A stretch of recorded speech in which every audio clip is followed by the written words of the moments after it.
Paz, meus amados, sejam todos bem-vindos a mais um vídeo deste canal. Nesta oportunidade iremos tratar sobre a parábola dos dois filhos. A parábola dos dois filhos. O texto que nós escolhemos, que está em Mateus, capítulo de número 21, do versículo 28 ao 32. É Evangelho, conforme escreveu Mateus, no capítulo de número 21, do versículo 28 ao 32, que na nova tradução da linguagem de hoje nos diz: o que acham? Havia um homem que tinha 2 filhos. Chegando ao primeiro, disse: filho, vá trabalhar hoje na vinha. E este respondeu: não quero. Mas depois mudou de ideia e foi. O pai chegou ao outro filho e disse a mesma coisa. Ele respondeu: sim, senhor, mas não foi. Uma parábola, mas um ensino muito interessante de Jesus.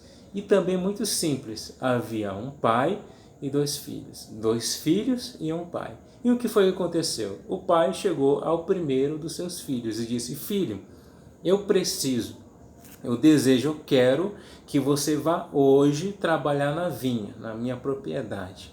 E ele respondeu: eu não quero. Disse logo não de imediato. Porém, mudou de ideia e foi. E por segundo, ele fez a mesma pergunta: filho, vá trabalhar hoje na vinha? E ele respondeu: sim, senhor, com certeza, como se ele quisesse dizer: até mesmo agora, se você quiser, eu inicio. Porém, não foi. O que Jesus quer nos ensinar com essa parábola? Primeiro vejamos o contexto.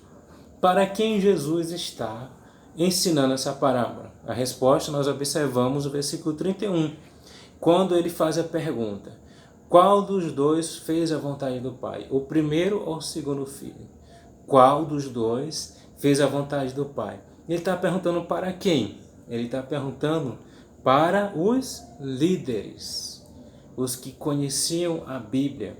Os fariseus, nós já sabemos que fariseu significa separado, santificado. Os saduceus e escribas. Ele está falando esta parábola a estes líderes, fariseus, saduceus e escribas. E ele está dizendo assim: eu pergunto a vocês, líderes, qual dos 2 filhos fez a vontade do Pai? Ao ouvir essa pergunta, e numa ilustração bem simples, numa parábola bem simples, eles responderam: o primeiro, com certeza. Porque o primeiro, apesar de que disse que não queria ir, ele foi. Então, o que de fato fez a vontade do Pai foi o primeiro. E bem aqui Jesus tem um ensino para nós muito gratificante. E temos com essa ilustração, temos com essa parábola 3 verdades. Quer aprender quais são as 3 verdades que nós podemos aplicar? Então vamos começar exatamente agora. A primeira, vamos analisar o caso do primeiro filho. E vamos entender que o primeiro filho, ele representava os desprezados. Isto mesmo. O primeiro filho, ele representava os desprezados. Mas quem eram os desprezados naquela época? Os cobradores de impostos, os pecadores de modo geral, as meretrizes. Esses estavam à margem da sociedade naquela época. E nós observamos que este primeiro filho representou essa classe de pessoas. Mais uma vez, cobradores de impostos, pecadores e meretrizes. Então, essas pessoas, na época, elas tiveram a oportunidade de ouvir a verdade. Que verdade? Jesus.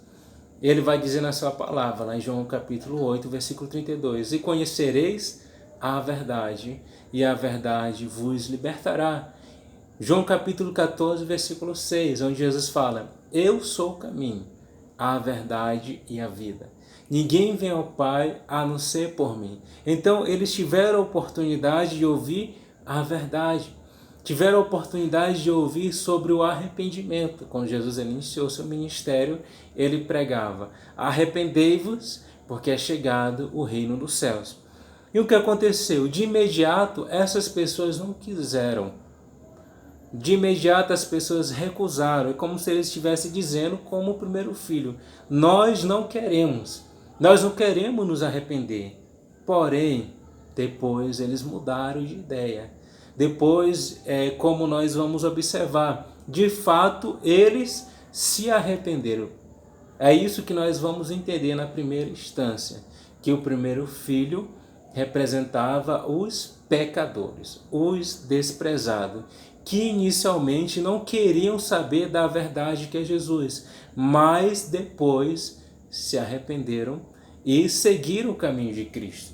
E por esta razão é que Jesus vai dizer para eles: já que vocês entenderam que o primeiro é que representa aquele que faz a vontade do Pai, eu quero dizer uma verdade a vocês. Ele dizendo para os líderes, ele dizendo para os religiosos, ele dizendo para os fariseus, os saduceus, ele dizendo para os escribas: entendam, digo-lhes a verdade, os publicanos e as prostitutas estão entrando antes de vocês no reino de Deus. Isso que Jesus falou para os líderes.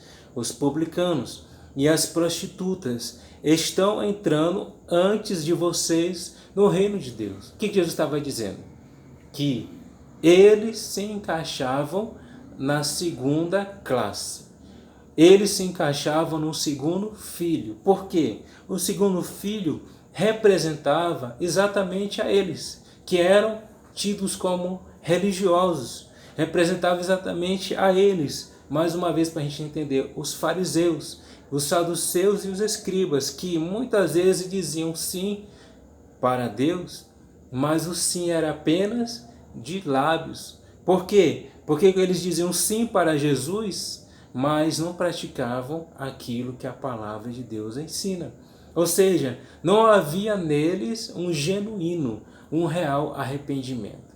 E a terceira questão que nós precisamos entender através dessa parábola é que Jesus quer de nós verdadeiro arrependimento e não apenas remorso. Jesus quer de nós verdadeiro arrependimento e não apenas remorso, porque o arrependimento ele vai terminar com uma mudança de atitude em direção à vontade de Deus. O remorso não, só sente a tristeza, mas depois volta ao mesmo caminho de sempre. E nós precisamos ter muito cuidado, porque recapitulando aquilo que Jesus nos ensina através dessa parábola, o primeiro filho representou os pecadores, representou os desprezados, que por mais que inicialmente não entendessem, não quisessem aceitar a libertação do pecado através de Jesus, depois eles mudavam de ideia. Depois eles se arrependiam e conquistavam o reino dos céus. Como Jesus está dizendo para eles, os publicanos e as prostitutas estão entrando antes de vocês no reino de Deus. Enquanto que eles próprios, os líderes, aqueles que estudavam, eles se encaixavam no segundo grupo, o segundo filho, que, uma vez dizendo sim para Jesus, não praticavam e não faziam a vontade de Deus. E é por isso que nós precisamos entender que, em terceira instância, o arrependimento não é remorso, e remorso não é arrependimento.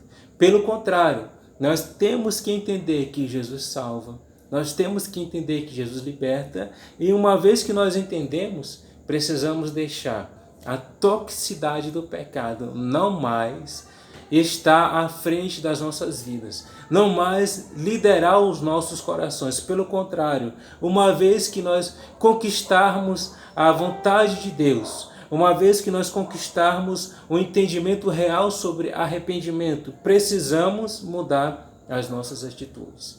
Precisamos mudar a nossa direção. É isso que significa arrependimento. É isso que significa metanoia. Mudar a direção para experimentarmos a vontade de Deus. Que o Senhor Jesus nos abençoe hoje e sempre.